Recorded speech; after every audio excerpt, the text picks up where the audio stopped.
Are you a ninth grader? Do you want a job? Yeah, I want a job. You like working with little kids? Yeah. I believe truly and fully and with all of me that all people are actually equal and have equal value. And what that means is that when we have a school system that expels and suspends kids and throws them away and gives up on them, that I just find that so unacceptable that I feel compelled to do something. We hire high school students to tutor, helping little kids learn to read. You start at $40 every 2 weeks. You can earn raises from there. The notion that you could bring a near-peer model where you take academically at risk older children and pair them with academically at risk younger children and then achieve gains for both populations was just, to me, a real needle-moving, systemic changing idea. And that's one of the reasons we invested in MARC.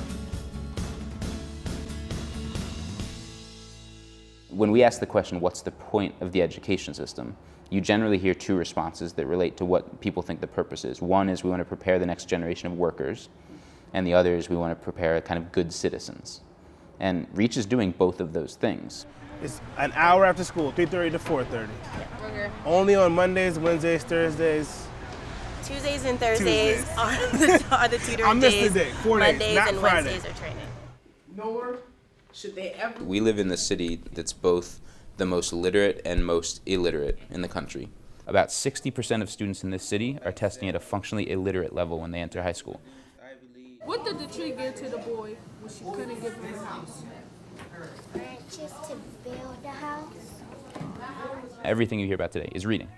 And we're doing a poor job of it, and we're trying to do something great here and show that we can influence the way we teach it.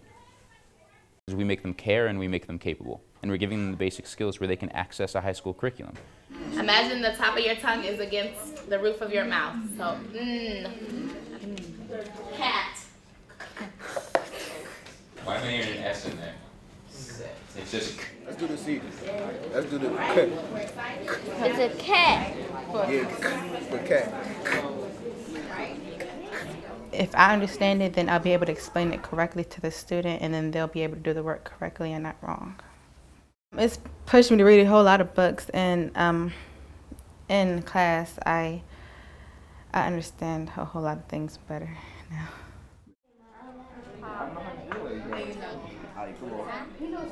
No, it's a I think we was paired because I think people seen an interaction with us, because the first time I sat down with Talib, she was really enthusiastic with me, but she was always happy, she was always excited, she always gave me hugs, so I really try to be more better as a teacher, and I try to push my best to be there for her. The reality is, the best way that I can teach a kid to read is to get them to feel like their reading matters to someone.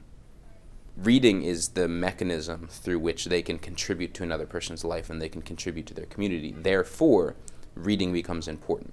And the tree was happy. The tree was happy. Kids just brighten my day because they're so cute and small, and I just know when they get older and I see them accomplishing their biggest goals, that I know that I helped them out with it.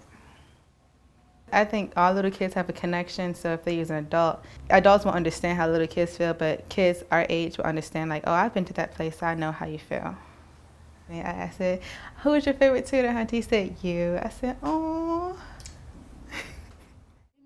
I actually got a perfect kid, which is Leonard. People say that they don't really want to work with him because he was too disrespectful, but I worked with him and I guess he turned out to be a good kid. I think he reminded me of myself a little bit. And when I was young, I was all types of bad.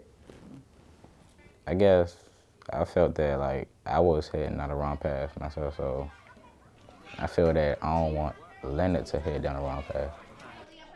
I think good adults come from a place of feeling like they have something to contribute to the world, and the adults that end up creating difficulties in our society are the ones that feel like they have nothing to contribute. All right.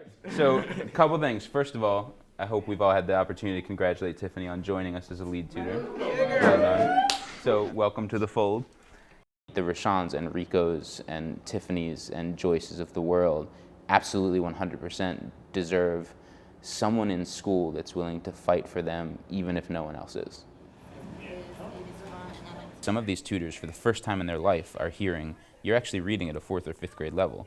And some of them look at us and say, how's that possible? I'm getting a B in English. They're not stupid. They weren't taught specific skills at a young age that continued to beat them up.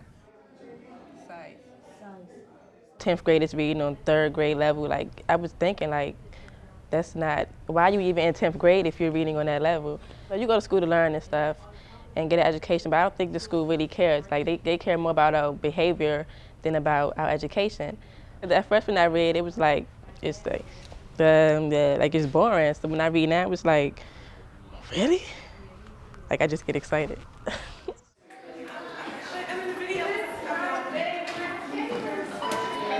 What happens in our public schools with the combination of scholarship programs in private schools and charter schools is that the students with the least social capital are the ones in our public schools.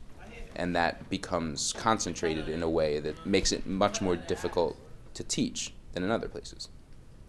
After REACH started and I started realizing, like, I can do more with myself, REACH bring that out of me. Like, it showed me I'm more than what I show. Like, I can excel and go, beyond. When I got a C, I'm like, oh, it's a C. Nobody really cares. It's just a grade. But Mr. Mark was like, a C is unacceptable. Push yourself harder. Go reach for the A. Because that's what Mr. Mark had taught us, to go beyond what we can. So that's why I'm teaching my student, go beyond what you can. I turned my whole life around. My grades are looking much better now. Before, they wasn't. They was looking like C's, D's, and F's. Now they looking like all A's and B's. Since I've been in REACH, it's actually gone up 2-3 grade levels, and it's actually helped a lot. First, I wasn't on grade level, and I went up one. Like, I was behind 1 grade, and then I went up 3, and he said that was awesome, and I was so proud. From 8th grade, I came up to a 12th grade level, so I'm thinking that while we did a lot of work here. Oh, she's gonna make me cry. Hey, next year, okay? Alright, man. I'll go with you. No, it can't go with me. I say my favorite moment is spending time with everybody at REACH. Y'all really made me better as a person, so I'm proud to be here with y'all and the REACH family, so thank you. We tell kids to read because you're supposed to and it'll get you into college. And whilst I hope our kids end up in college, that is not something that's present enough in their everyday reality that it's gonna motivate them. What's present enough is a 7-year-old running and tackling and giving them a hug. What's present is this idea of feeling smart in front of another person. What's present is the idea of not disappointing a young person when you can see the improvement they're making in their reading and you recognize the impact that has on their life.